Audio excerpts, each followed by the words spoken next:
Hello everybody, I'm Will, and today I'm playing Stillwater by Studio Clump.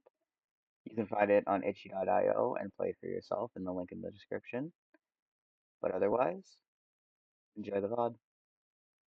I'm sorry, but I can't stay here anymore, Nina. I feel like I'm going crazy. Calm down. If we can just talk it out. So many strange things keeps happening, one after the other.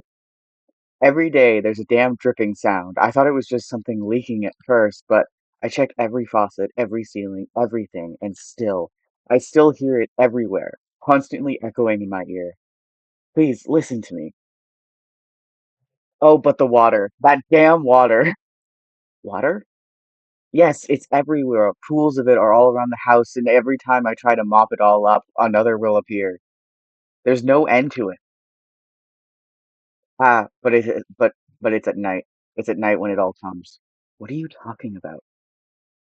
I hear someone or something walking around the hallways at night. Maybe it's just my grandfather. No, Nina, it's not him. I thought it was, but it's not. But I've seen it. That thing. Huh?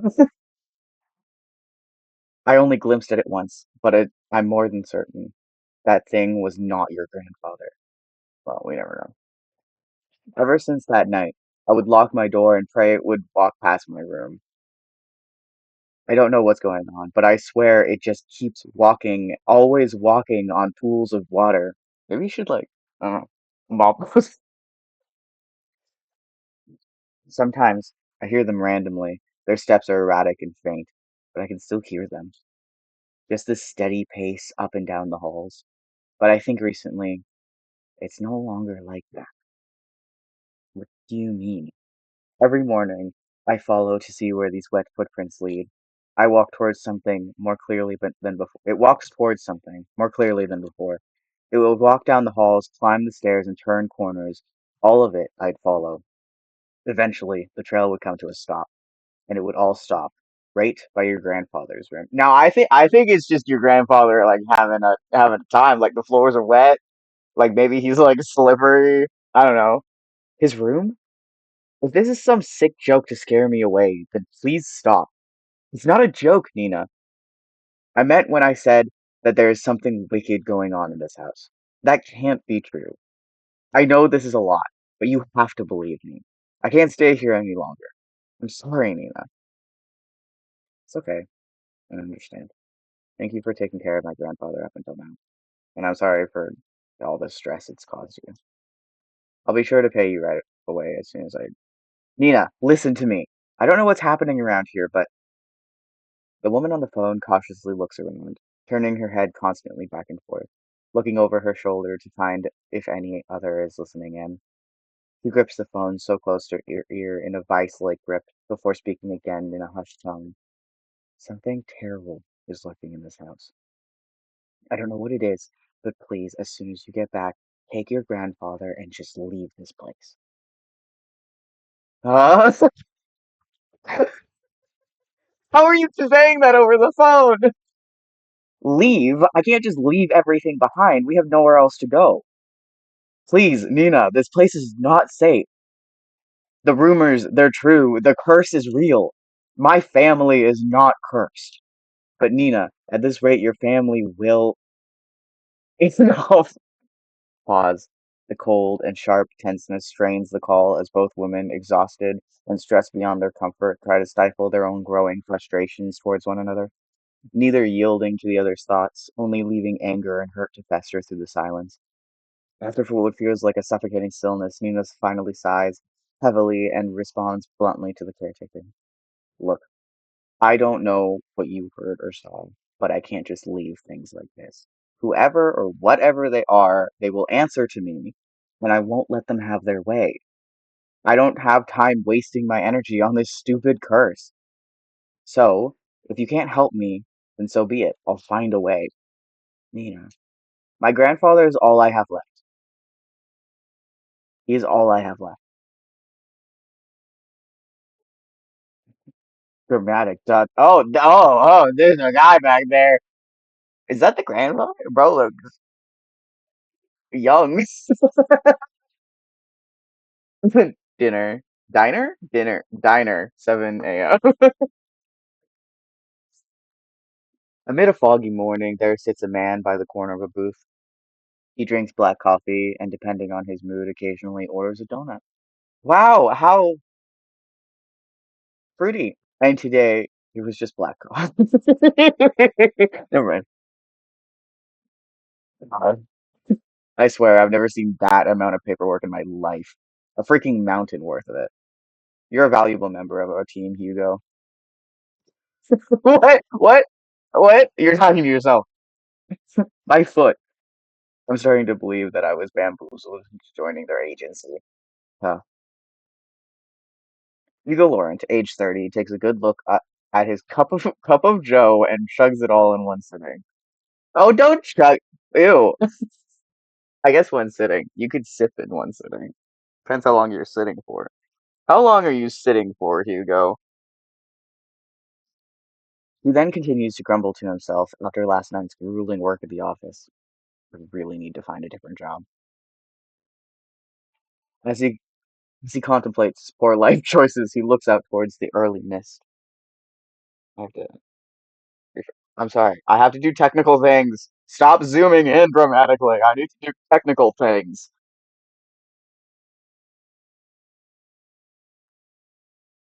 The technical things. Okay, I've done the technical things. So it's really zoomed in.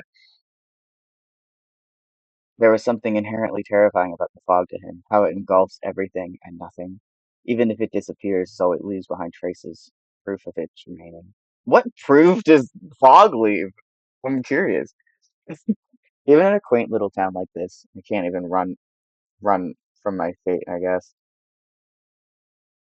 Hugo finally stares at the compiled newspaper clippings he put together.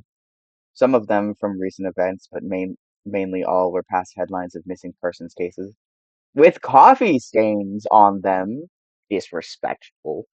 No matter how many times I see this, it's still just as hard to look at. Fixating case after case, he can't help but remind himself that there is a reason for all of this. An all too personal reason. Did you lose a brother? This is when you were missing person's brother or boyfriend? Seeing strange things comes with a price. In the end, I'm the one doing this to myself. Sounds rough. Mind if I join you? I, there's a pronunciation guide, but I don't even know how. An annoyingly familiar voice interrupts his train of thought. He slowly looks up to see the one responsible, although reluctantly. Good morning, Hugo. Hugo scowls and turns away from him. He then gathers his files and shoves it back into the binder.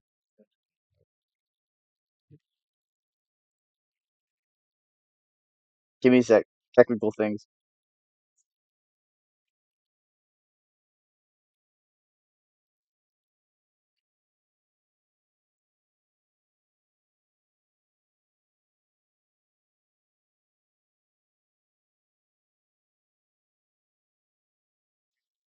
Done technical things.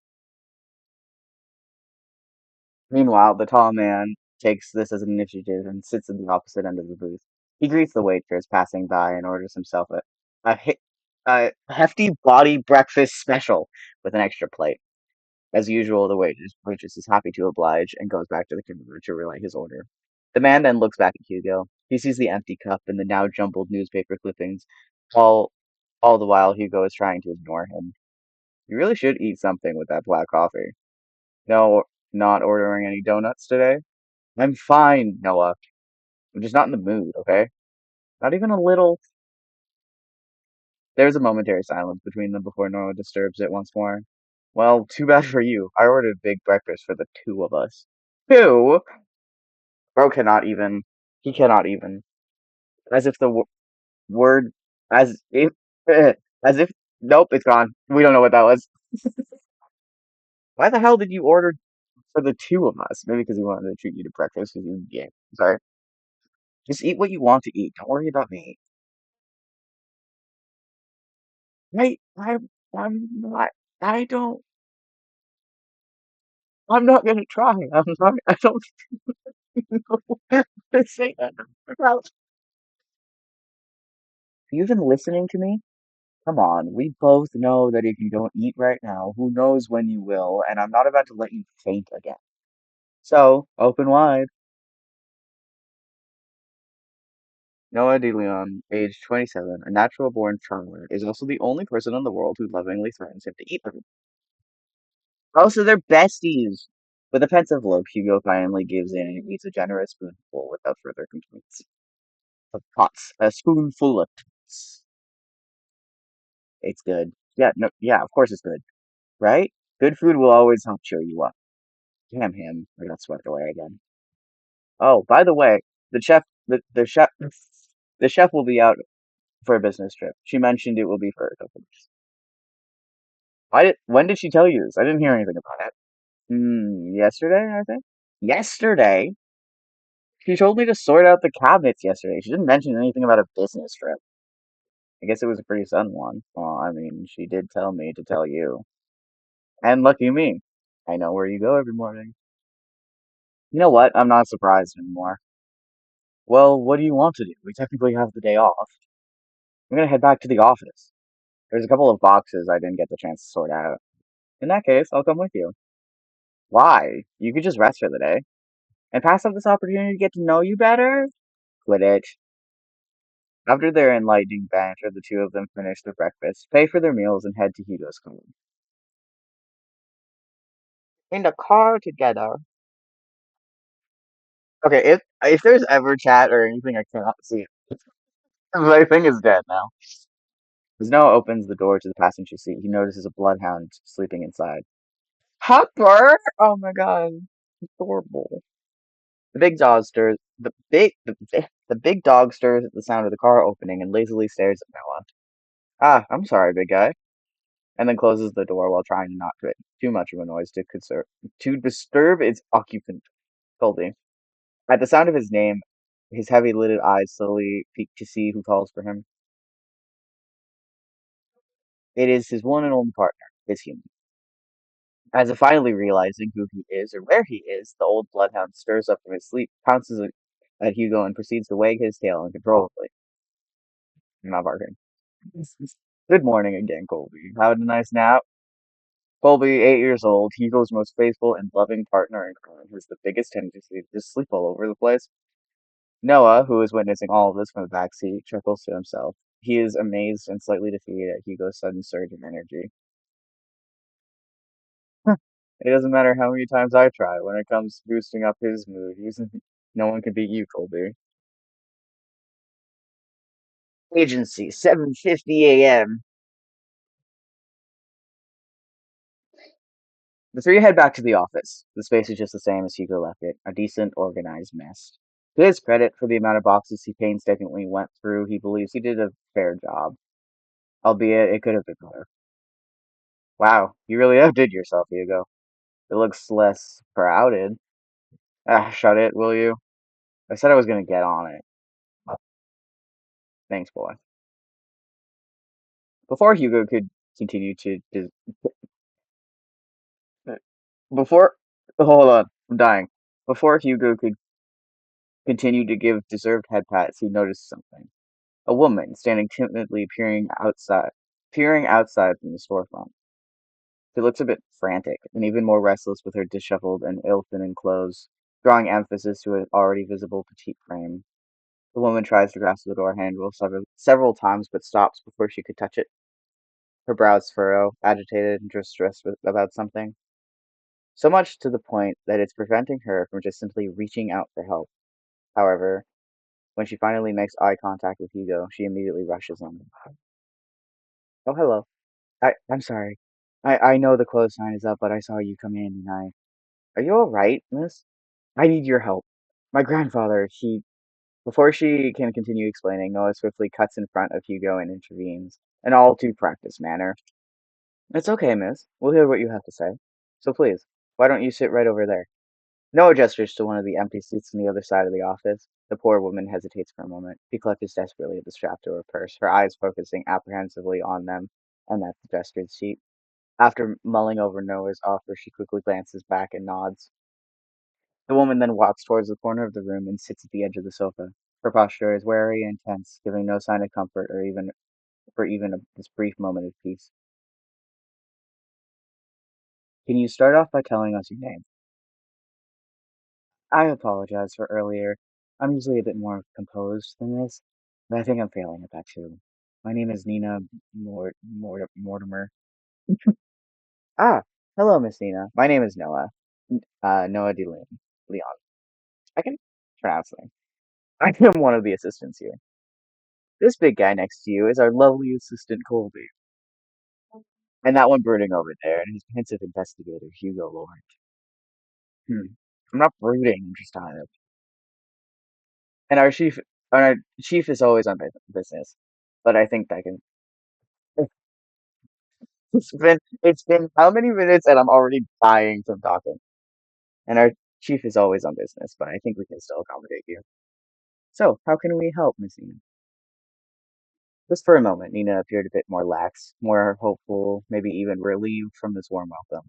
However, she once again tenses up. The guilt and shame come rushing back to her, visible by the creases in her brow, as she once again realizes why she is here. I need help watching over my grandfather tonight. Tonight? Yes, I know this is a strange request, but my hands are tied on this. It has to be tonight. I'm sorry, Miss Nina, but I don't quite understand. Is your grandfather in any danger? I think someone is trying to take him away.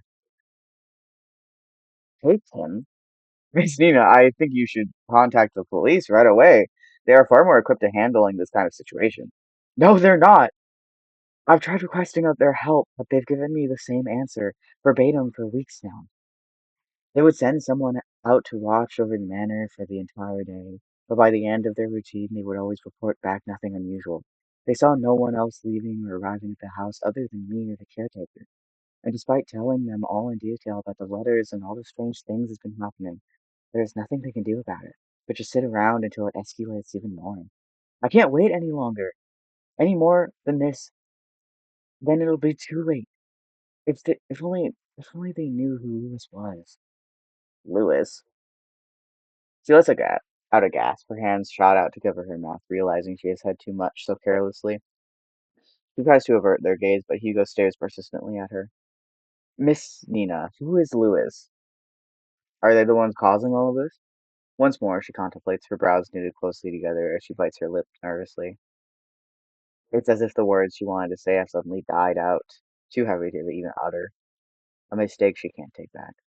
Before the silence stretches further, Noah speaks to Nina with a gentle and reassuring tone. Miss Nina, I know it's scary. All of the things you've mentioned to us so far, no one should ever have to experience, especially by themselves. And I assure you, we'll listen to all of it. Promise. Wild and manic eyes search desperately at them, trying to desperately discern and doubt or discern any doubt or mistrust on their faces. However, all she sees are who are willing to give her time to simply listen to her, to actually help her.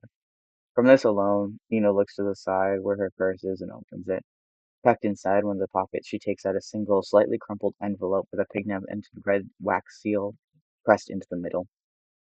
At a glance, Hugo can tell right away that this letter appears to be a bit more worn out and antique, and yet, despite its delicate form, it remains well preserved, well kept. It's as if the letter itself was untouched by time, forever waiting to be opened. My grandfather has been receiving cryptic letters for the past month now. The letters didn't come with any address or the name of the sender, but this one is different from the rest.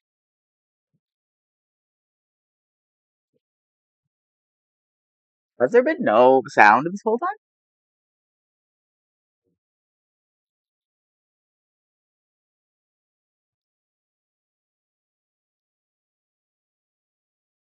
What sound? Hold on. Oh, we have a problem.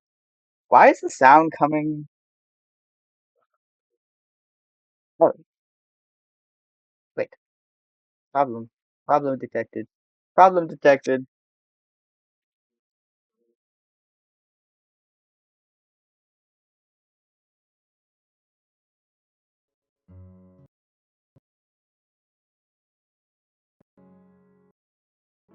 Problem detected. Problem fixed. Problem fixed.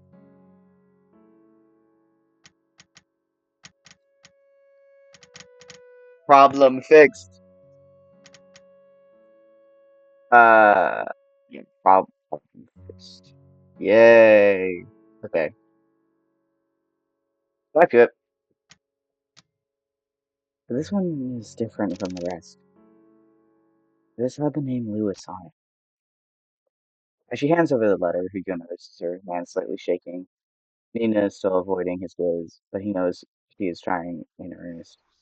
But before he could reach out his hand, he senses it. A faint shift in the room, unnoticeable by the others, but all too glaringly clear to him. There is something very wrong with this letter. Suddenly, Hugo recoils his hand away in pain, like being struck with something sharp, or so spontaneously, so memorable, that even if the pain disappears within seconds, a hint of it remains.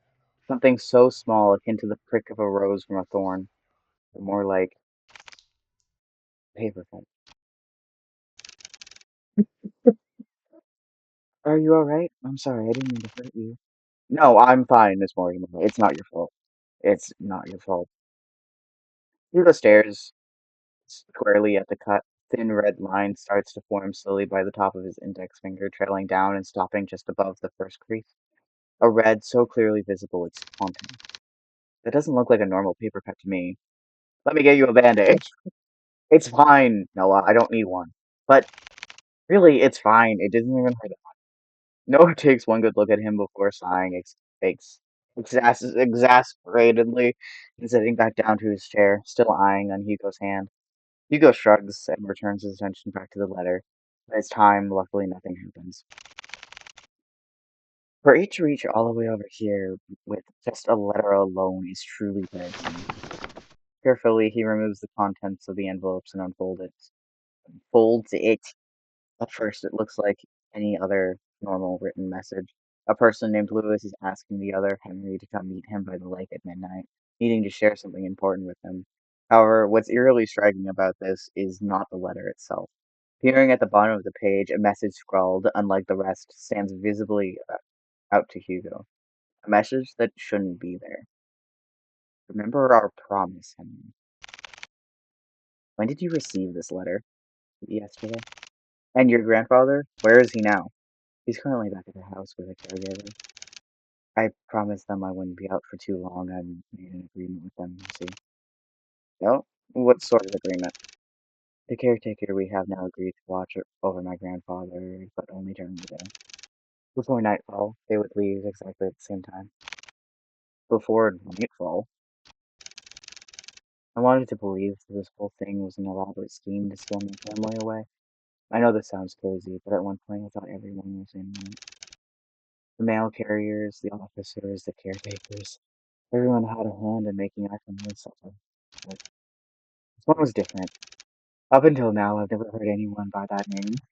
Not a relative or family friend, but they clearly know who my grandfather is. If I didn't do something about this, I'll lose him too. Just by uttering those words alone, Nina begins to break down. The stress, the anxiety, the fatigue of it was finally catching up to her. Her body hunches forward, her hands pressed closely over her eyes, try to cover the stream of tears running down her face. As an act of comfort, Colby sits closer to Nina while Noah fetches tissues for her. Hugo, on the other hand, is puzzled.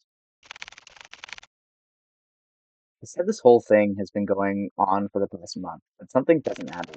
And before nightfall, I think there's more to it than she's getting. Whatever happened with the letter, I am more than certain. Certain that whatever Lewis is, they're coming for blood. Oh, I have choices in this? I have choice. It'd be really weird if I didn't, because I'd look the whole thing. What happens if I don't? Is it just like, win? Oh, that's why it died. It wasn't plugged in. That makes sense. Hold on. I did it. I did it. Oh no, everything's falling over. Everything's falling over. Maybe I shouldn't have gotten food right before. Playing a visual novel that requires me to talk constantly. Hold on, it's a noodle prick. It's a noodle prick, and no one's coming.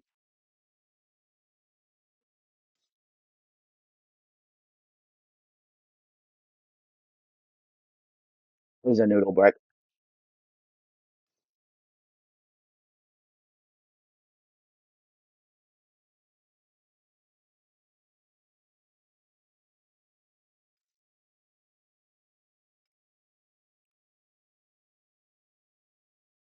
Noodle brick.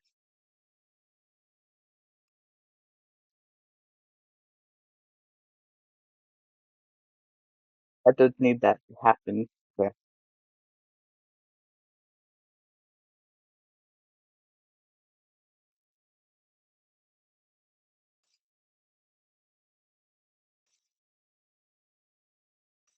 What's happening? I don't know. Everything's opening on my computer.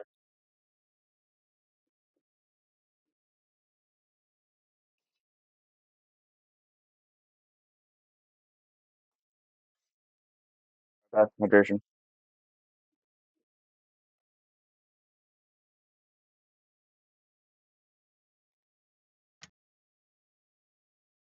Chew it, we do. Do you want more tissues? We'll do it. We'll take your case.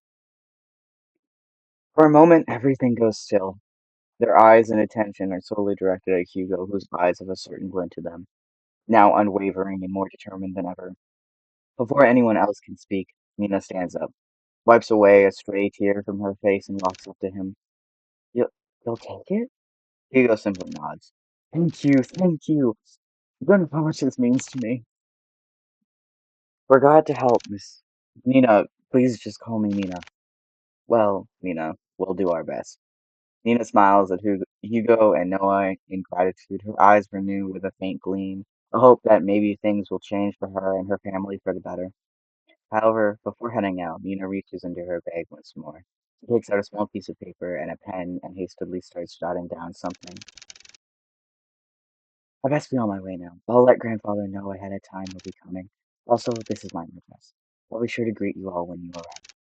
And thank you again, truly. She politely bows to them and walks out of the office, already reaching into her purse for her car keys. Hugo watches from his desk, and as she goes to open the driver's seat. Nina looks back at the office window and takes one last look at Hugo. She waves slightly at him before finally pulling out of the parking lot and following off. Once out of sight, Hugo turns to look at his cluttered desk. Still messy, but presentable. Because I have to sort these out later again. Par, par, 5:30 p.m. The sun is gonna set soon. From the ongoing downpour to the quiet downpour to the quiet hums of the car, they sit in silence. Still miles off their destination, Hugo constantly checks the rearview mirror to see any passing cars, but it was only them on the road. Did my thing break again? Did my thing break? I don't think it broke. Okay. I think it's just quiet now. Noah, who usually chats his ear off by now, leans quietly against the door as he looks out to the passing streetlights, reserved and distant. He hasn't said a word to Hugo since they left the office. Hey, you're a lot quieter than usual. What's wrong? What a surprise. Have you been looking at me? No, you idiot. You just talk a lot, that's all. So, do you miss me talking? Just say it. Do you believe her story? What? Given all the things she's told us, do you think she is telling the truth? Yeah, I believe her. Or at least I believe she hasn't lied to us. But I can't shake the feeling that she is holding something. Like, if she left out certain details on purpose. Also, why does she have to travel this far out of town for a private eye? Surely there must have been another far closer to home than ours. I just don't know how to explain it. As expected of you, Hugo. Are you making fun of me? No, no, not that at all. I'm just admiring your observations. I didn't want to offend Nina earlier, so I kept quiet until she finished. But her last name caught me off guard. Have you heard about the Mortimers? They're a pretty distinguished family that owned an esteemed fishing company. Well, they used to, I believe. They have yet to name an heir. What do you mean? Shouldn't it naturally go to Nina? It should, but I don't know. From what I heard, each time they try to name a successor, that relative mysteriously disappears. Gone without a trace, or so anyone thought. Their bodies would soon turn up months later. And you know what's strange? All of them have been labeled as accidents by local news. No foul play, just another unfortunate loss of the family. They've been struck with so many tragedies that over time people began to believe they were cursed or something. First, I think I can understand why she wouldn't go to the police again. They most likely thought she was seeing things and went along with the procedures to keep face. But deep down, they must have thought she had gone mad. I can't imagine all this from you. Hold on. Technical things.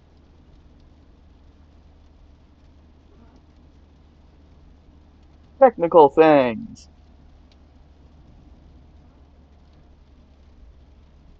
Yay! Okay. And most of all, who knows what we'll find there. Is that why you decided to come with me? Well, partially. I'm more worried about you, though. Me? Why me? Think of it this way. I'm the appointed driver. When you decide to do something pretty reckless shit, I'll be there to drive you to the local hospital. Besides, two is better than one. Exactly. I was fine with Colby coming with me. Well, have you heard that three is better than two? Ugh. Mortimer Estate, 6 p.m. Exactly at nightfall. Wow! It's definitely an estate if I ever did see one. Passing through countless dirt roads and steep cliffs, the estate can finally be seen beyond the evergreen. Nestled away from prying eyes, it stands tall, magnificent, and classic, truly a rarity only afforded but to the privileged. And yet, with all its opulence, it looms from a distance. Hugo and Noah could only gaze at the sheer scale of the manor. Its grand stature topples easily over the dozen houses they drove past. Wow, look at the size of it. I could never imagine seeing a house like this in person. It's almost too surreal. Come on, he's waiting for us. Oh, oh, oh. Immediately after exiting the driver's seat, a sudden sharp pain weighs heavy on Hugo's chest. Gasping tightly at his coat, he begins to gasp for air. Same, dude. His vision hazes as he leans close to the car, trying desperately to ground himself. Like a fish drawn out of the sea, he desperately heaves.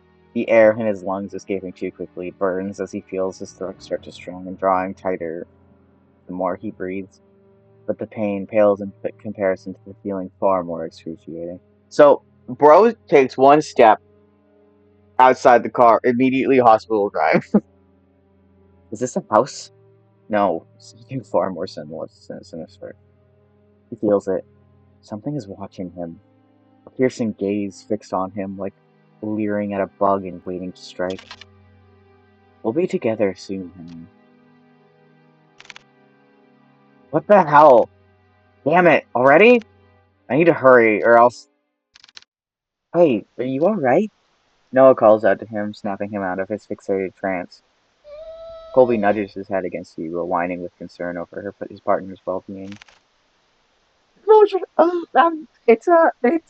the dog. I mean, I don't know what it's called. What's it called? Service. He's a service dog. I couldn't think of the word. Did you hear that just now? Hear what? The voice. It was so close to my ear. Is everything alright? Oh, I'm fine. Don't mind me. Just a bit winded out from the trip. That's all. I'd be happy to make you tea at the very least, if it's no trouble. No, not at all. It's the least I can do. Once again, the subtle uneasiness from Nina surfaces. But before Hugo can get a chance to look further into it, she walks off towards the front porch without saying another word. Are you sure you're alright? You sounded like you were choking earlier. I said I'm fine. Besides, we're already here. We can't drink out now. Listen to me. I think you should. Noah abruptly cuts his lecture short as he notices Nina stopping by the front door. She stands by the door silently, contemplating something, just like before. But this time, she seems even more anxious. Whatever unease she tries to mask earlier becomes more apparent the minute they walk closer to the front door.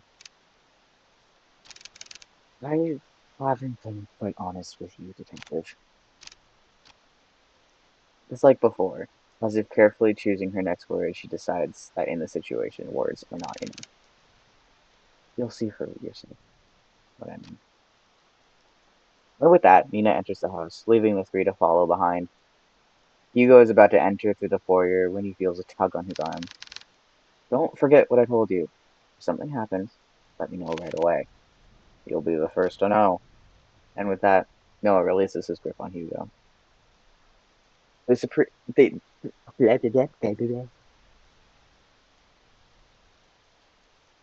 was an old notification. That was not a recent one that I needed to know. They proceed to head in, not knowing what awaits them from beyond the door. Greeted with a brightly lit hallway, Hugo notes immediately that the interior is just as grand, adorned with floral accents and ancient antique furnishings. The house itself exudes the word elegance, a classic and rustic charm with the walls and flooring made from the finest wood. Hugo couldn't help but gape when he walked in. However, he noticed something even more distinct than the splendor. Behind the seemingly perfect veneer, an unsettling air breathes through the house, leaving no room for doubt that inside is far more terrifying than the outside. Please, come this way. Why is this guy? Bracing themselves, they enter the dimly lit drawing room. At first glance, Hugo could not discern the silhouette situated at the far corner, only the sparse lighting from the window piercing through a fraction of the room's darkness. However, as they approach closer to the silhouette, Hugo now understands the reason for all of Nina's unsettling vagueness. Grandfather, we have guests. I think your grandfather is haunted and not old enough.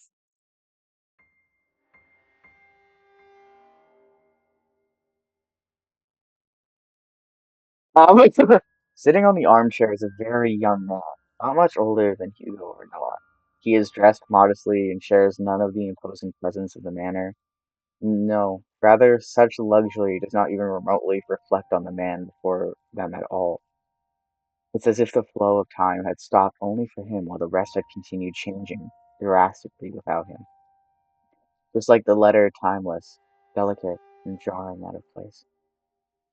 Staring only at the window, the young man sits there dazed with little acknowledgement of the people around him, still motionless, like a doll.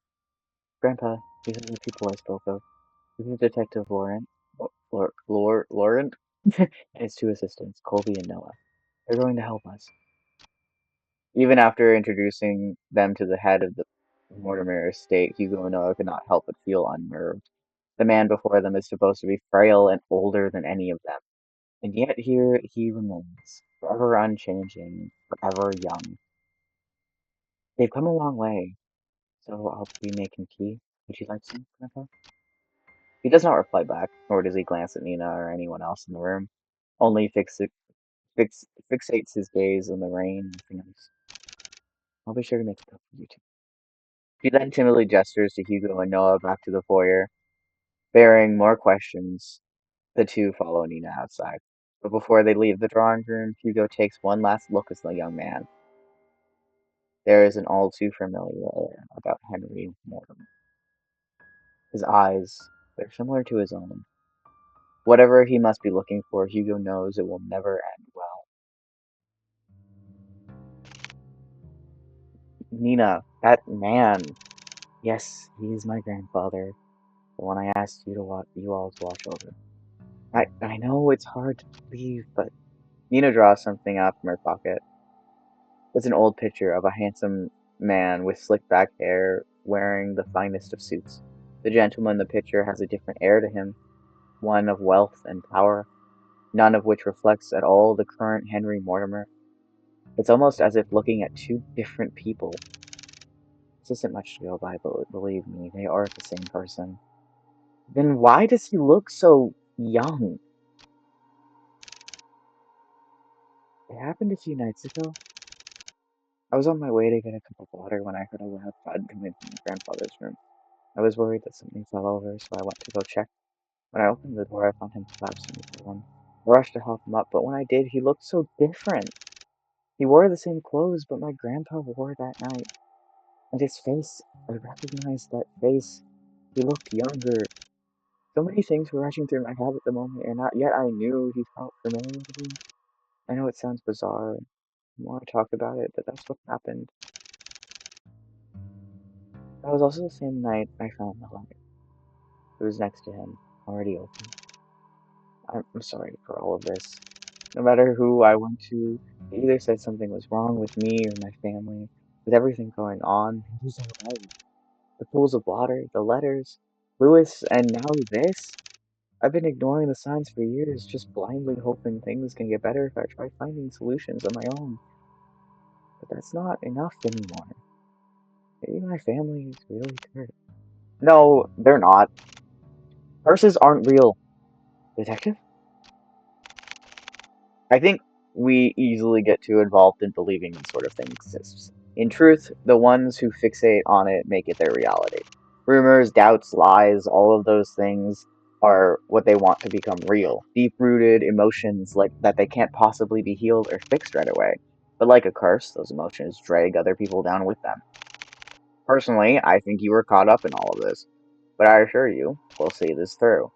For you and Mr. Mortimer. Thank you. Good. Now, our first priority is to find some more about Lewis. You know, the letter you showed us back at the agency, do you have it with you? Ah, yes, it's here. Do you mind if I borrow it for a bit? I'll be sure to give it back. Of course. But what are you going to do with it? Search everything on that letter and I still can come up with clues. Ah, I'll be using it as a reference guide, if you will. I'm afraid I can't discuss much about the process, trade, secrets, and all. Of course. I'll check upstairs. Noah, you and Colby check the ground floor. Got it. Before they leave to do their own investigations, Hugo grabs hold of Noah's shoulder. He leans in, close enough for Nina not to hear. Keep a close eye on Mr. Mortimer and Nina. Especially Nina. I don't want her to be dragged any more than she already is. So whatever happens, keep her safe. Hugo, you... Fine. But remember, yell for me, okay? I know. Thank you, Noah. I'm counting on you. You too, boy. With a final nod at them, Hugo goes towards the staircase and heads upstairs. Noah stares for a moment longer at Hugo's back before he disappears into the first floor. He then turns to look at Colby. Well, time to get to work, right, Colby? Investigate. What are these? Oh.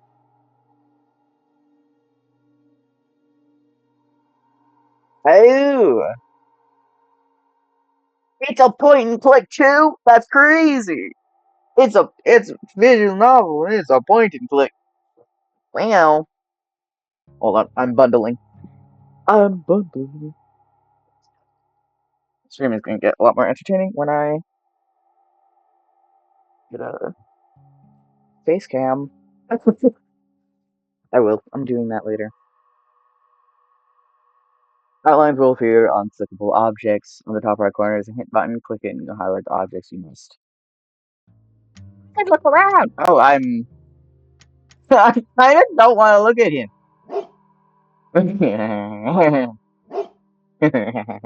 Anyway, okay.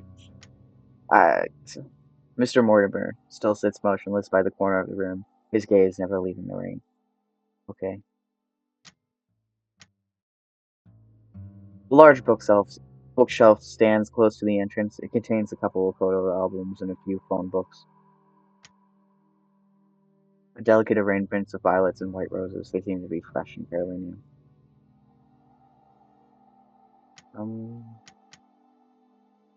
An old rotary dial telephone. It looks like it's still in good use.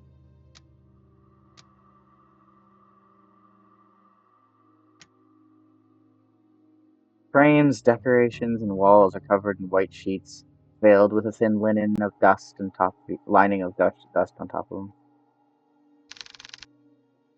There's so many. Wow, there's so many paintings covering the walls. Are there more like this all over the house? Yes, my grandfather commissioned many back in the day, but sadly, he doesn't do that anymore. Nina, I couldn't help but notice the paintings are covered. How come? I did that. I covered them up for my grandfather's sake. For his sake? Yeah, he was pretty obsessed with them, you see. There were times he would mutter to himself and would just stare at the paintings for days on end. It worried me so much I had to cover them all. Since then, he hasn't stared at any of them. He just quietly looks outside. I see. Some of the paintings I also noticed they all have similar theme. They all have water in them. I know this isn't a coincidence since you told us before, but if there's anything you know, anything at all, then please tell me. Noah, can I ask you a question first? Sure. Go ahead. You believe in mermaids? Look, yeah, there's mermaids in there. Sorry. I got excited. It's not a crime. Not a crime. Mermaids? I don't suppose I do. Why? Casting her gaze to the floor, Nina anxiously fidgets and tightly clasps her hands together. She then briefly sighs and continues. Well, there's this story.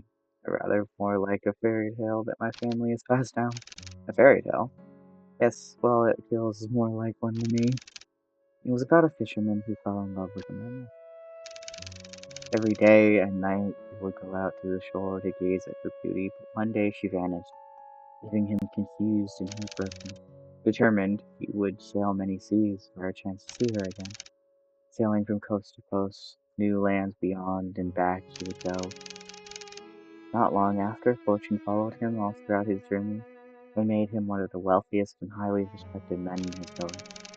However, despite all his wealth he gained through his travels, he never found the mermaid again. She would only be a dream, nothing more. And that's the end of the story. It doesn't end happily, but I guess there was a lesson behind all of it. I just never understood it. What do you think happened to the mermaid? I know it's an exaggeration, and yet I can't help but wonder. It's hard to say. I just feel bad for both of them. To be honest with you, I'm not a fan of sad endings. If it were me, I would wish the fisherman and the mermaid could see each other again. Or at least that's what I would think. Even if they weren't meant to be with each other? Yeah, I think so, at least. I wouldn't want to imagine going through a journey all by myself. Hard being alone. A journey all by yourself. Mortimer Estate, 11:30 p.m. I think shit's gonna go down at 3. Per chance. Per chance. After searching vigorously through each of the rooms, he knew his findings would eventually lead him here. This is it. Hugo walks towards the layer's light and switches on. None of that was words, but it's fine. Dimly illuminated, he sees the extent of how lavish this part of the house is. From the accustomed windows, drapes, and the vintage furnishing, everything here exudes the extravagance. But much like the interior he has seen so far, he finds this one in particular reeks of it. Plastered from wall to wall, a gloom lingers. It's as if the room itself is moldering? Moldering? I don't know, despite its preserved nature. Looking at everything. I like the outlines. They're super satisfying. Yes. I hope it's not a mimic. A classic wooden chest lies at the floor of the canopy bed. Its lock still holds firmly, safeguarding whatever's inside. I don't think there's anything else to look at here. A meticulously organized set of academic books range from nonfiction to geography are all on display. However, hidden away behind vast collections are some children's fairy tales, all carefully kept.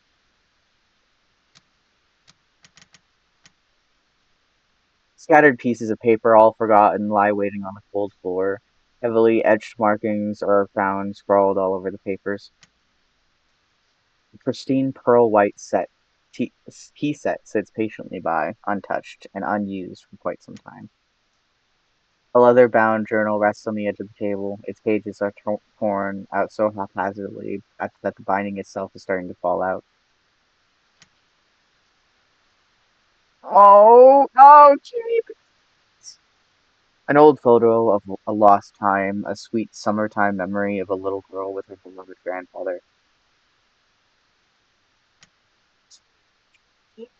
Atop the fireplace, unblemished and unmarked by time, hangs a curious and familiar painting of a beautiful woman floating on water. I need to hurry. I don't want to stay here too long. Mortimer Estate, 11:50 p.m.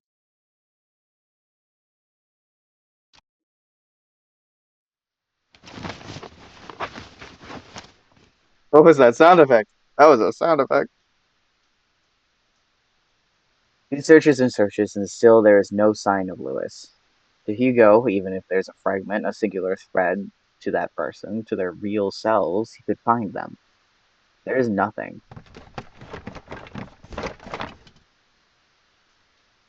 Not one thing pertaining to him. It's as if the thought of Lewis barely exists at all. What is going on? I clearly sense the presence from before, but it's gone again. Damn it. I wish I had more time. No, calm down. It has to be here. I just need to focus. He ponders again, retracing every step and every little detail, hoping he overlooked something. Yet, all he knows is that one tangible thing that connects him, that tethers so closely to the space, and most of all to Henry, is the letter. Words of promise, of love, all delicately etched onto a page, but tainted with a powerful and dark emotion that has been festering for too long. Tainted. From the very start of all of this, Hugo believes that whoever Lewis was, they were the ones responsible. He thought he could find them and convince them to stop their hunting for good, to bring them peace and to move on. However, that isn't the case anymore. The unnatural force that binds everyone so closely together in this family is not cause of an angry spirit. No, it's something far more devious than that. As he takes the letter out from the envelope, he notices a change within. Bearing no foreboding thread at the bottom of the page, it looks just like a regular letter, or rather, what it once was. Sad and tragic love. Ah, exclamation point. If you can't come, then I understand. Things have gotten more complicated with your mother ever since she found out about us, right? I'm sorry, Henry, for everything. It hurts to see you so torn up like this. I would never hurt you or drag you along with me. If this is to be our farewell, then can I ask you for one last favor? Could you keep my locket? I know this is selfish of me, but I'd like for you to have it. It'd be happy to know it's safe with you. My heart will forever be yours, Henry. With, uh, with love always, Lewis. So, this was the true letter. A small warmth emanates from the paper, wrapping closely around his fingers, quiet and soothing. The fragment Hugo was searching for. Lewis, I'm sorry. You are also a victim of all this, too. Please, if you can hear me, I need your help. Without warning, the sound of a click can be heard across the bedroom, as if something unlocked itself. Hugo turns his head towards the sound and sees the chest. Unlike the other furniture, its dark and rustic features have not been maintained well, left to rot on its own. Suddenly, he stops at the sound of a sweet voice, whispering to him, beckoning him towards the fireplace. Come here, my dear, sweet boy. Yeah, I'm just gonna go to it. I don't, fuck it. We're going. There, mounted on the fireplace, is a painting of a beautiful woman floating in water. Her pale skin is inca- incandescent, brilliantly prominent against the contrast to the dark, murky waters that keep her bound to the canvas. Hugo stares intensely at the picture. An emphatic sorrow swells within him, disarming his very sense and forcing him to inch closer, surrendering himself to the sweet song. Am I fucking dying? Poor thing. How lonely you must feel. You are a lot like him. Like Henry. As Hugo approaches closer and closer to the painting, and his mind screaming to run, he sees it. He can finally see beyond the facade the lady portrays for what the painting truly is. But don't worry, I can take away that sadness. A deformed creature, a mermaid, floats above the surface. The voice whispers. Large, hollow eyes stare back, boring deeply into his eyes. Her skin is melting, bleeding heavily. This black ichor as it gushes out from the canvas. Some of it starts to hit not only the floor, but Hugo as well. Black, viscous tar clings persistently to him, unrelentless as they continue to pile up. And then he feels it. What drew him initially to this thing. A deep sense of longing rushes through him, snuffing out what little control he had left, finally embracing his nature to come home. Take my hand. Without a hesitation, Hugo reaches out his hand while his body leans closer to the mermaid. She grabs and pulls him in. Not once looking back, he dives and follows her after, returning to nothing. Yeah, okay, that's me fucking dying. Okay! Was I supposed to?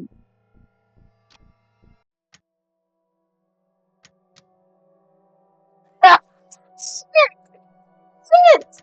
I was supposed to be serious!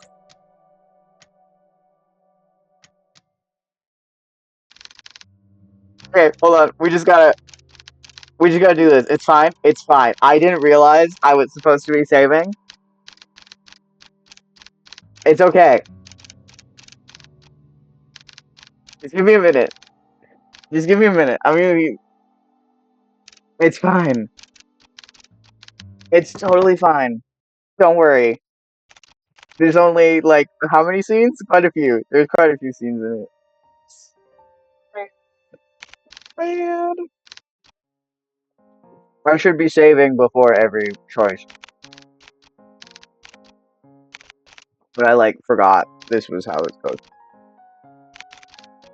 Anyway, I'm liking the game so far. That was really dramatic. It was fun.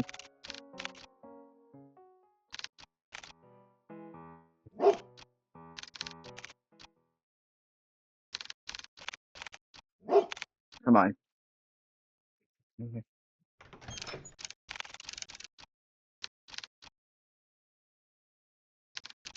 I'm clicking as fast as I can. Clicking as fast as I can. Oh, oops. I clicked too fast. It's fine. We continue. We continue. We push on. We push through. Maybe I should be eating with my right hand and cooking with my left.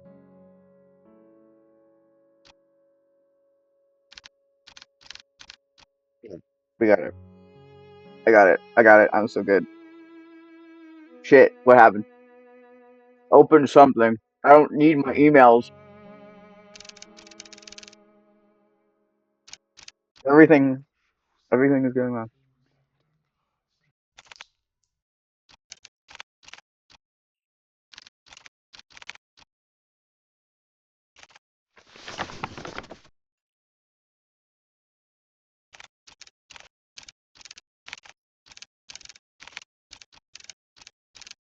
It's totally fine. I got it.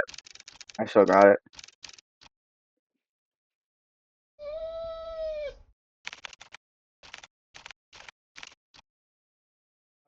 Wait. I'm saving. Save. I'm saving here, and I'm gonna see what happens if I reject it. Hugo casts his face downward and stares directly at the ground in front of Nina, unable to look at her. The burden, the solitude, the madness, Hugo knows of it all too intimately. He suffers the same conflicts that weigh heavily on her mind. And yet, in spite of all this, it's too much for him. Like walking along a tightrope with the ground void and unclear, vast and empty and dark. So very, very dark. No, I can still do it. We can still do this. Before he can respond, a distant voice so charming, so terribly commanding, binds him to the spot. It's already too late for them, you know. No, not here. A dull but yet distant undulating sound, so rhythmic in its tune, starts its maddening melody. From the top of its crown to the base of his skull, he feels it all present and daunting. Just let go. Let me help you. No, I can do it. If you would just let me. Snake-like hands wrap around his head so closely, squeezing ever so tightly he can't help but try to shut his eyes from the pain. Such a kind person you are, Hugo. Hugo tries to ground himself. He tries to remind himself to breathe. Sweet and beloved friend. To remember there are people that care for him, the joy and warmth of their company. I wish you could have done the same for me. To remember that he is here and present, that he is useless. Hugo. Hey, what's wrong? Tugging at Hugo's coat, Noah tries to get his attention, but fails as he notices something amiss. Hugo? There is a despondent look on Hugo's face, his eyes distinctly shrouded by a haze of blossom. He won't budge, no matter how many times Noah tries to hug it or snake him or shake him. He still will not respond. But for Hugo, he can hear everything. Like a paralysis he can't wake up from, his body sits there, motionless and detached from everything. Desperate and concerned, Noah turns to Nina and ushers in a sincere apology. I'm sorry, Miss Nina, but I don't think we can help you in this way. If you would just come back later, we can. No, it's fine. There won't be next time. Hugo winces at her cold and blunt remark. No, wait, Miss Mortimer, please. Nina stands up abruptly from her seat. She wipes away the tears quickly from her reddened face with the sleeves of her coat and looks down. Once more, her tense and pulled front-like demeanor returns to the forefront, already trying to forget and move on. Without so much as a word, she silently bows her head and towards them and walks out of the office, not once looking back. That ending. Okay, so that's what happens. Uh,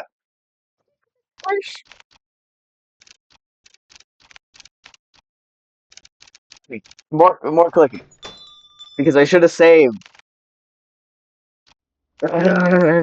Okay, how fast can I do it? This fast, apparently. Can you go faster? Can I?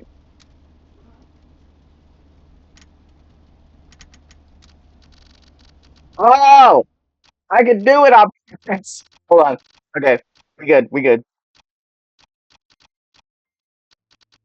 This is going faster than I can. Yeah, there's a. Do I have to touch six?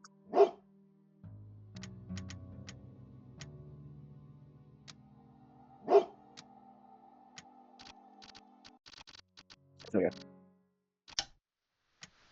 Dude, uh, dude, uh,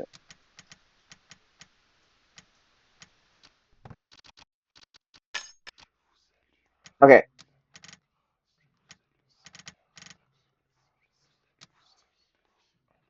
I don't. Okay, saving. Well, I'll save. Yeah, I'll save here. Yay! Okay, don't go to the painting. No, stay focused, Hugo. I won't let it get to me. I didn't realize that I could just die to a painting and it be that easy. Hold on.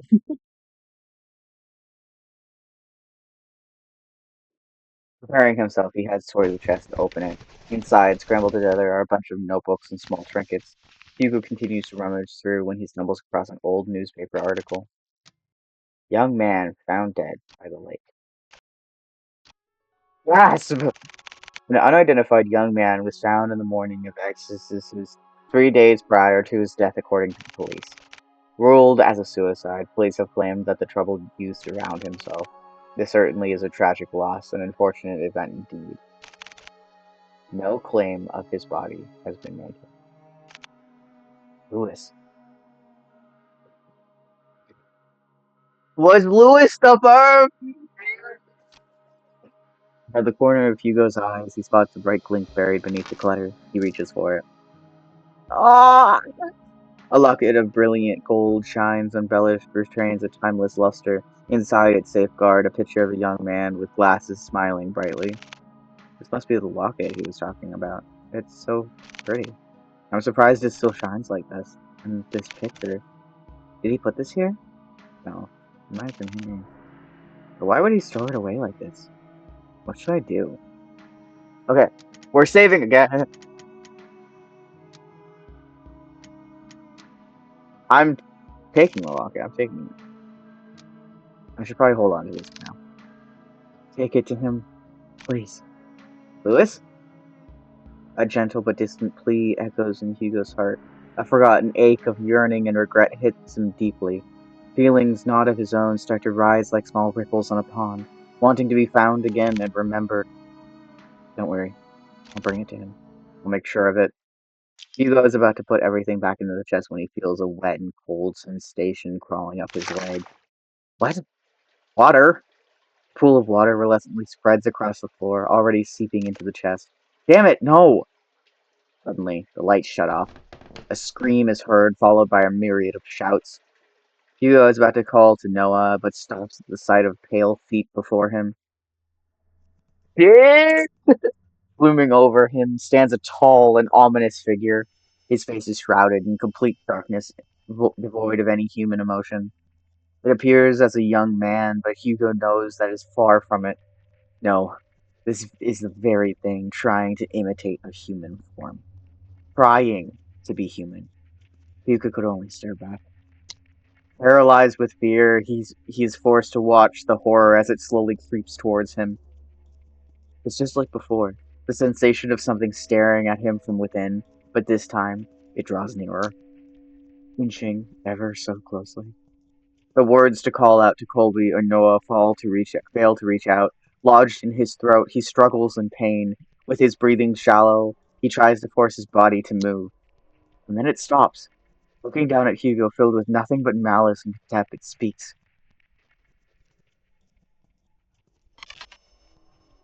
Don't get in my way. All of a sudden, the door to the bedroom slams shut and the entity disappears.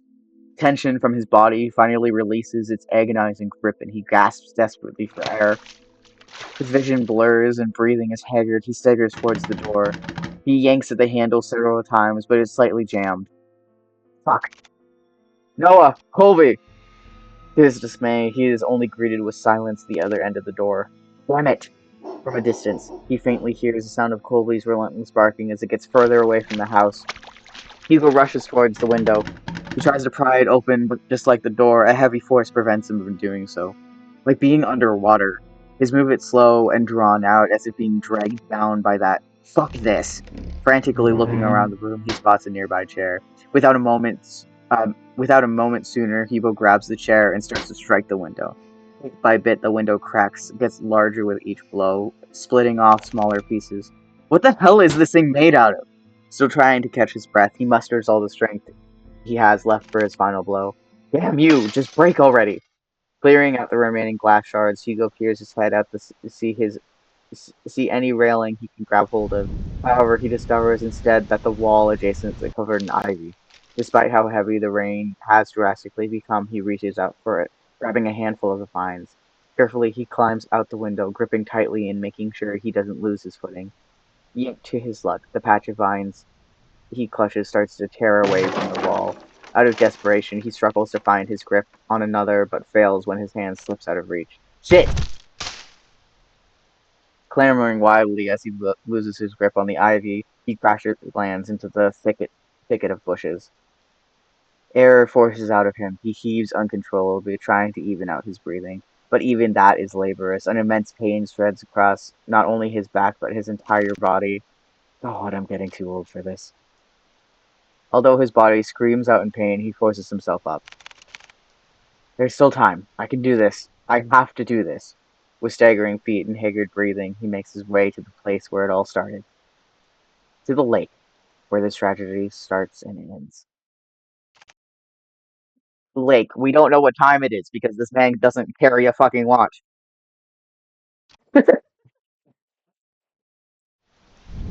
Finally entering through the park, Hugo calls out to Colby and Noah. Colby! Noah, where are you? He hears faintly the sound of barking and echoes of people yelling in the distance. He rushes towards the echoing, guiding him through the downpour. With his heart racing and blood rushing to his head, he finds his way to the lake. Drawing closer, he sees Nina giving chase to her grandfather. Unfortunately, she doesn't have to get far as Noah stops her. Grandpa, stop! Grandpa! Let me go! My grandpa, he's... No, Nina, he's dangerous. He'll hurt you too. I don't care. I don't want to lose anyone anymore. It's at that instant Hugo trudges against the water, pursuing in Nina's stead. Hugo? No, don't! Pleas fall deaf to his ears. Not even the whines and worried cries of his partner could make him turn back. Determined, he forges ahead. Nearing the deep end of the lake, he sees Henry Mortimer gazing directly at the abyss. He looks even more frail and disheveled than before. It's as if his life he's lived up until this point has begun to fray, draining every ounce of himself, and surrounded it at all to the lake. Before Henry could lean in, Hugo reaches out and tugs at his arm. Mr. Mortimer, listen to me. Nothing is waiting for you down there, so please come back to the shore with me. Motionless and unresponsive, he stares deeply into the water. The haze over his eyes is obscure and persistent. I think this lake needs a fence. I'm gonna be real. There are so many things we cannot afford to lose in our lives, and you're one of them. To Nina, you're all she has left. She needs you, Mr. Mortimer. Hugo felt it. A slight jolt from Henry's arm as if it stirred the mention of Nina. He slowly turns to face Hugo. Nina?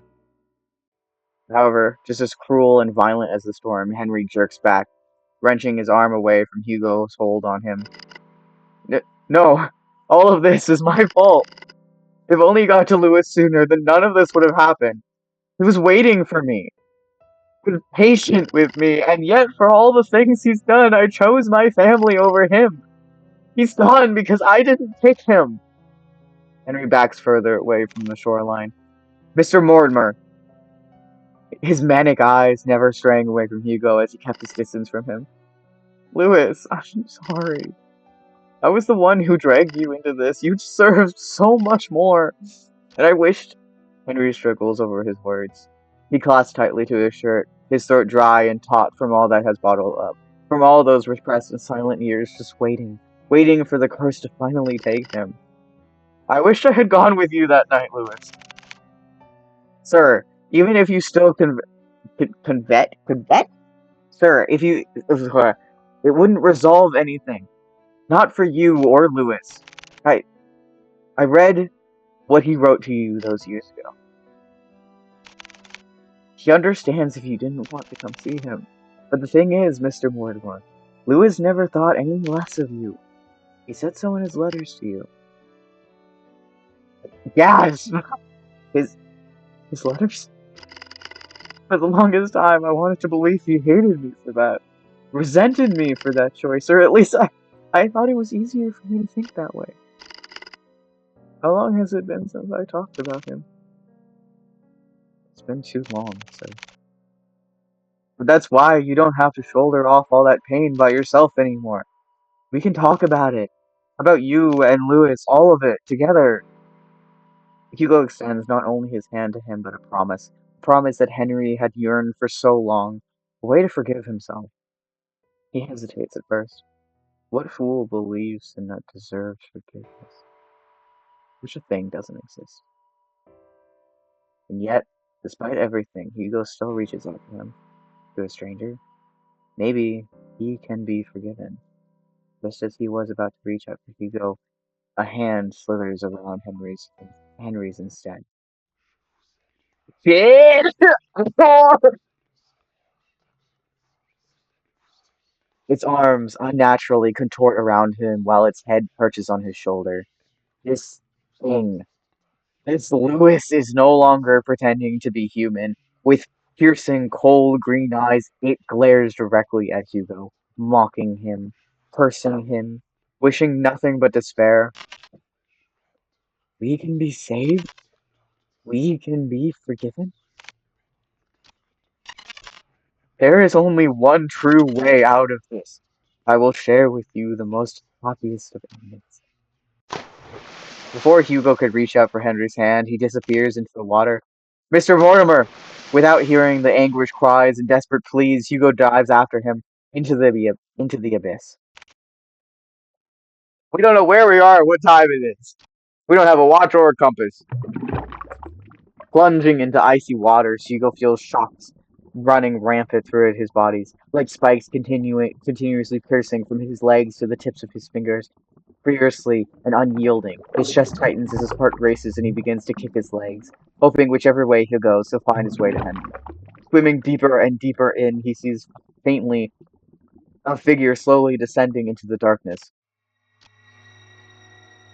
As he finally reaches closer to Henry, long, snake-like arms stretch across the void and grab Hugo's neck, violently squeezing all the air out of him.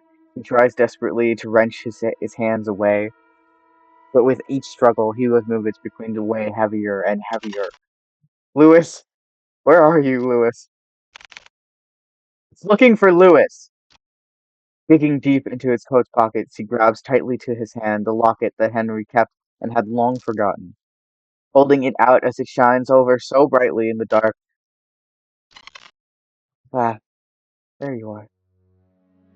It releases its grip on Hugo and instead reaches for the locket.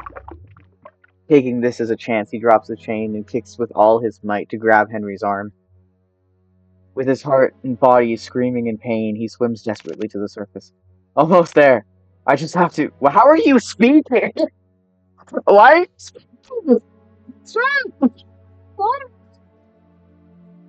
As the light from the surface begins to blur, Hugo makes one last attempt to reach for it. With his limbs worn out and his energy spent, this is all he can do.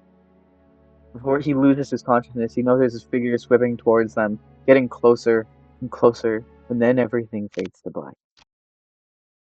Drifting along with what feels like an endless sea, Hugo courses through wave after wave, not knowing where he's going or caring for what matter. All he knows is he's very, very tired. How long has it been since he had a good night's rest? Oh, it's been too long. And maybe I should take that rest now. I'd like that so much. I agree that you deserve it, but not here. I'm sorry for startling you. I just wanted to see you one last time before I go. Lewis? You've done so much for me, Henry. Can't thank you enough. No worries. I want to thank you for watching over me. And also, I want to apologize for my rocks from before. I really thought that I had things figured out once I found you, but you know how that turned out for me. It's alright, really. After all this time, I don't think anyone could hear me. Especially Henry. I was worried about him for a long time.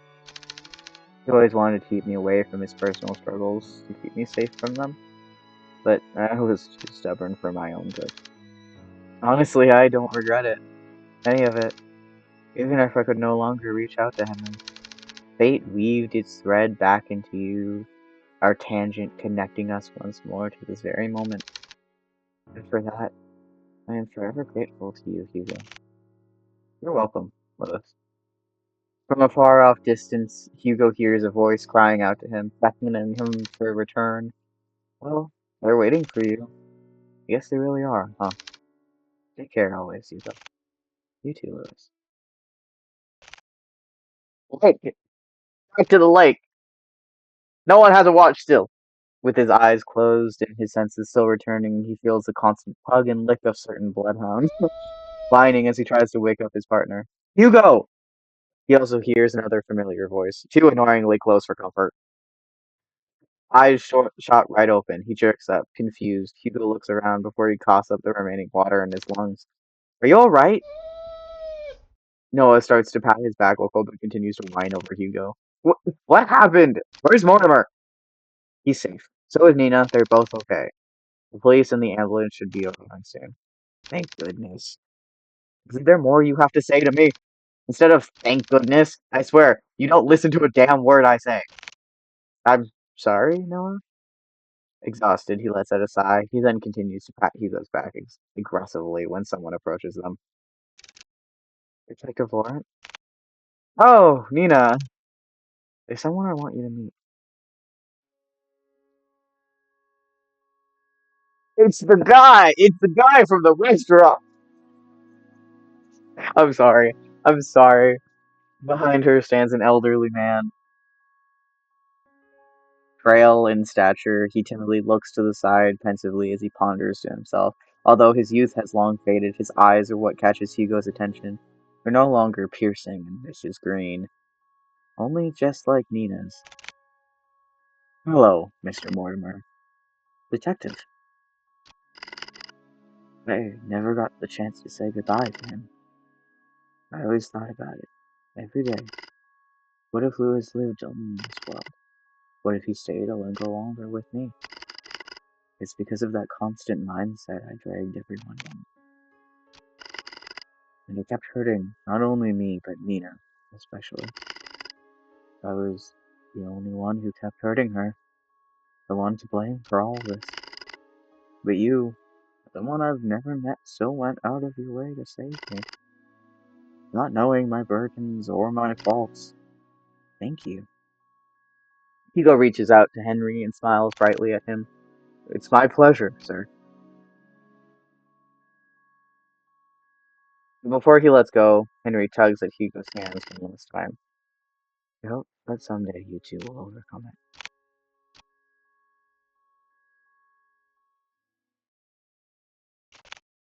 The next day, 8 a.m. Oh, good morning, Hugo. You're bright and early. Morning. With much fever and haste, Hugo resumes writing on his notepad. Although by closer inspection, he looks like he's going to combust any minute. Are you writing up the report? Without looking up, Hugo responds back, yeah, for the most part. You still need to write yours, too. I will. But since I haven't had breakfast yet, and I don't like eating by myself... Wow, it's the tots! It's the return of the tots! It's the return of the tots. Let me guess. 2 is better than 1. Bingo! Wow, Hugo, you're really catching on. I'm so proud of you. Ah, shut it, will you? I swear, if only I hadn't fallen off the goddamn window, maybe my would have been shorter. Before Noah could begin to cut the bacon, he pauses at the mention of Hugo's report. Oh, yeah, by the way, mind telling me what happened to the Mortimer's window? I broke it. Well, that's obvious to me. What I don't understand is why is it broken? You don't know how much it costs to repair a window like that? I know. It was really dumb of me. I'm sorry. Besides, I told Mr. Mortimer about it.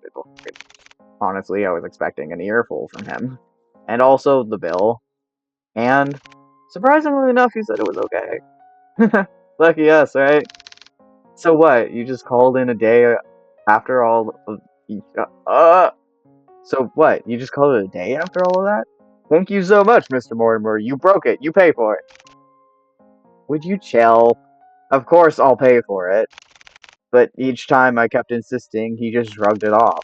Said that we already went through a lot for them, so this was nothing in comparison. Ugh. You know what? He's right. After all that we went through, we deserve at least a nap. Before he could walk away, he stops and sees a familiar person walking towards the storefront, carrying something with her. Good morning, you two. Just barely a foot through the door, a certain bloodhound stirs up from his resting spot and makes his way towards Nina, tail uncontrollably waggling. Ah, good morning to you too, Colby. Nina scratches one of Colby's ears, making his right foot unconsciously move on its own, scratching an invisible but desired spot for him. Good morning, Miss Nina. Morning. What brings you here this time around? Is everything all right with you and your grandfather? Yeah, he's doing pretty well, actually. Even better than before. We talked so much last night, I hardly slept at all. But honestly, it's been a while since I last spoke to him so freely like that.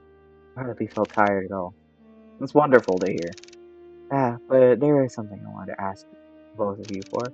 To put it bluntly, I need your help. If you two aren't busy, I would like some company eating these. Inside a clear plastic bag are a snack of 2 boxes placed on top of one another. She opens the box uh, on top and reveals a colorful array of neatly decorated donuts, all lined purposely.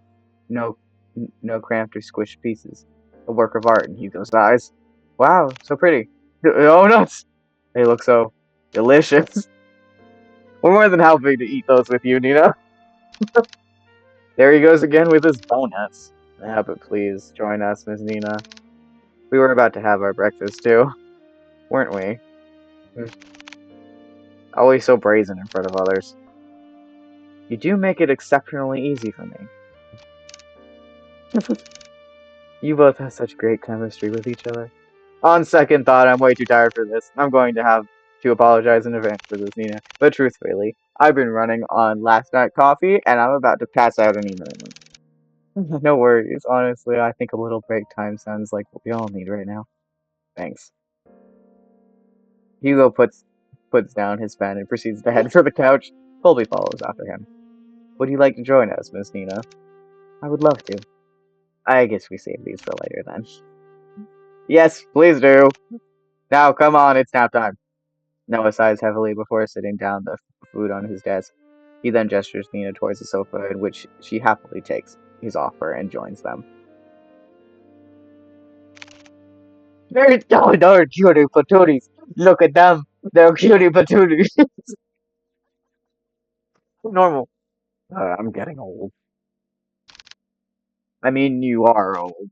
Got it. This is really nice. Oh, good boy, Colby. Come here. Nina quietly coos at him and begins to scratch at the back of Colby's ears once more. Hugo leans a little closer to Noah, his voice above a whisper, but close enough for Noah to only hear him. You know, I'm glad you came along yesterday. Oh, what's this? Are you getting chummy with me now? Call it chummy or whatever, but I really mean that. If you hadn't saved us back there. Look, I told you before. I'll be there whenever you get yourself into reckless shit. Besides, didn't you say this was nap time? Get some rest. You deserve it. You do. A calming silence fills the room as they bask under the morning glow. No big parties or celebrations, just each other's company sharing this small reward, a small and warm comfort.